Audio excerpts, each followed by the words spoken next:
മിഷേലുമായി തനിക്ക് വളരെ നേരത്തെ സൗഹൃദമുണ്ടായിരുന്നു. ഇക്കാര്യം വീട്ടുകാർക്ക് അറിയാമായിരുന്നു. ഏതൊരു സൗഹൃദത്തിലും ഉണ്ടാകുന്ന പ്രശ്നങ്ങൾ മാത്രമാണ് തങ്ങൾ തമ്മിൽ ഉണ്ടായിരുന്നതെന്ന് ക്രോണിൻ പറഞ്ഞു.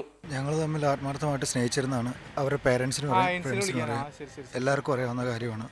ഞാൻ ഈ സംഭവം നടക്കുമ്പോൾ നാട്ടിലില്ല, ഞങ്ങൾ വിളിച്ചിട്ടുണ്ട്. അവസാനം എന്നെ വിളിച്ചിട്ട് പള്ളിയിൽ പോയിട്ട് വരാമെന്ന് പറഞ്ഞ സെയിം കാര്യം തന്നെയാണ് എന്നോടും പറഞ്ഞത്.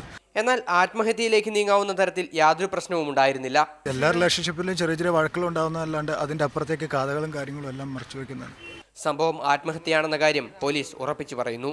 ക്രോണിനുമായുണ്ടായ പ്രശ്നങ്ങൾ മിഷേലിനെ മാനസികമായി തളർത്തിയതായും ഇതാണ് ആത്മഹത്യയിലേക്ക് നയിച്ചതെന്നും പോലീസ് നിഗമനത്തിലെത്തി. തങ്ങൾ തമ്മിൽ പ്രണയത്തിലായിരുന്നുവെന്ന നിലപാട് ക്രോണിൻ കോടതിയിലും ആവർത്തിച്ചു. കോടതിയിൽ ഹാജരാക്കിയ പ്രതിയെ ഈ മാസം 28 വരെ റിമാൻഡ് ചെയ്തു. എന്നാൽ മിഷേലിന്റെ മരണം ആത്മഹത്യയാണെന്ന പോലീസ് നിഗമനം അംഗീകരിക്കാനാവില്ലെന്ന നിലപാടിലാണ് വീട്ടുകാർ. സംഭവത്തിൽ ദുരൂഹത നീക്കണമെന്നാവശ്യപ്പെട്ട് കമ്മീഷണർക്ക് പരാതി നൽകിയിട്ടുമുണ്ട്.